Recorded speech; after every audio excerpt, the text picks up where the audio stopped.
धन से हम तौलते हैं आदमियों को, क्योंकि प्रेम हमारे भीतर नहीं है। इसलिए धनी आ जाता है तो तुम उठ के खड़े हो जाते, गरीब आ जाता है तो तुम अपना अखबार पढ़ते रहते हो जैसे कोई आया नहीं, जैसे कोई कुत्ता बिल्ली गुजरती हो, कोई आदमी थोड़ी।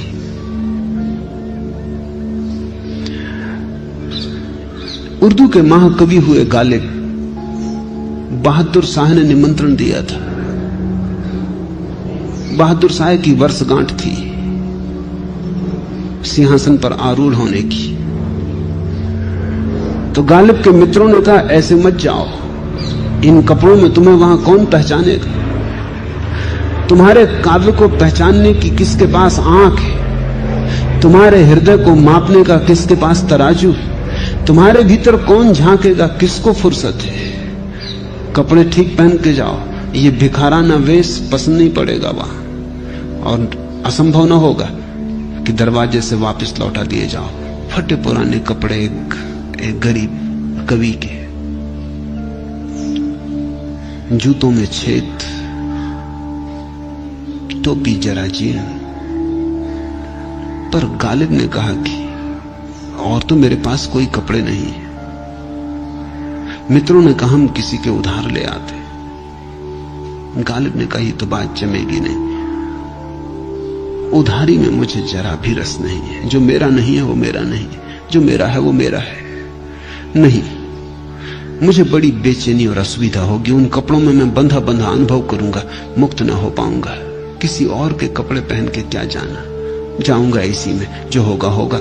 गालिब गए द्वारपाल से जाके, जब उन्होंने कहा दूसरों का तो झुक झुक के द्वारपाल स्वागत कर रहा था, उनको उसने धक्का देके किनारे खड़ा कर दिया कि रुक अभी।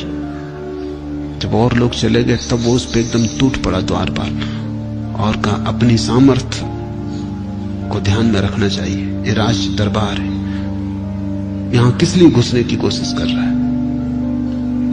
तो उन्होंने कहा घुसने की मैं कोशिश नहीं कर रहा, मुझे निमंत्रण मिला है। खीसे से निमंत्रण पत्र निकाल के दिखाया। द्वारपाल ने निमंत्रण पत्र कहा कि किसी का चुरा लाया होगा, भाग यहां से, भूल के इधर मत आना। पागल कहीं का, भिखमंगे हैं, सम्राट होने का ख्याल सवार हो गया। गालिब उदास कर लौट आए। मित्रों ने कहा पहले ही कहा था और हम जानते थे यह होगा।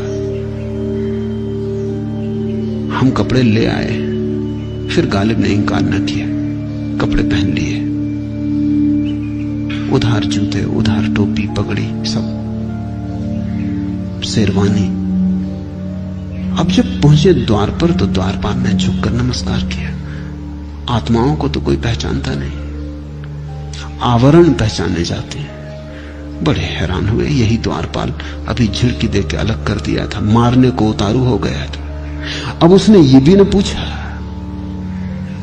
कि निमंत्रण पत्र, पर वो थोड़े डरे तो थे ही, पहले अनुभव ने बड़ा दुख दे दिया था। निमंत्रण पत्र निकाल के दिखाया, उसने गौर से देखा, उसने कहा कि ठीक एक भिखमंगा इसी निमंत्रण पत्र को लेके आ गया था, यही नाम था उस पर। बामुश्किल उससे छुटकारा किया। भीतर गए, बहादुर शाह ने अपने पास बिठाया। बहादुर शाह भी कवि था, काव्य का थोड़ा उसे रस था।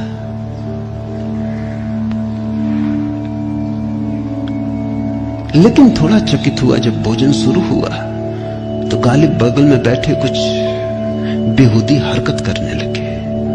हरकत ये थी कि उन्होंने मिठाइयां उठाई, अपनी पगड़ी से छुलाई, कहा कि ले पगड़ी खा। मिठाइयां उठाई, अपने कोट से छुलाई और कहा कि ले कोट खा। कभी थोड़े झक्की तो होते हैं। सोचा बहादुर शाह ने होगा, ध्यान नहीं देना चाहिए। शिष्ट संस्कारी आदमी का यह लक्षण है कि दूसरा कुछ ऐसा पागलपन भी करता हो तो इस पर इंगित न करे, घाव न छुए। वो इधर उधर देखने लगा, लेकिन ये जब लंबी देर तक चलने लगा और गालिब ने भोजन किया ही नहीं और ये कपड़ों को और जूतों तक को भोजन करवाने लगे, तो फिर बहादुर शाह से न रहा गया। शिष्टाचार की भी सीमा है। उसने कहा क्षमा करे, उचित नहीं कि दखलंदाजी दूं, उचित नहीं कि आपकी निजी आदतों में बाधा डालूं। होगा आपका कोई रिवाज होगा, कोई क्रियाकांड होगा, मुझे कुछ पता नहीं, आपका कोई धर्म होगा, मगर उत्सुकता बस मैं पूछना चाहता हूं कि आप कर क्या रहे हैं? ये कपड़े, कोट, जूता, पगड़ी, इसको भोजन करवा रहे? गालिब ने कहा कि गालिब तो पहले भी आया था, उसे वापस लौटा दिया गया, वो फिर नहीं आया। अब तो कोट कपड़े आए हैं, ये भी उधार है। इन्हीं को प्रवेश मिला है, इन्हीं को भोजन करवा रहा हूं, मुझे तो प्रवेश मिला नहीं, इसलिए भोजन करना उचित ना होगा। तब गालिब ने पूरी कहानी बहादुर शाह को कही कि क्या हुआ है।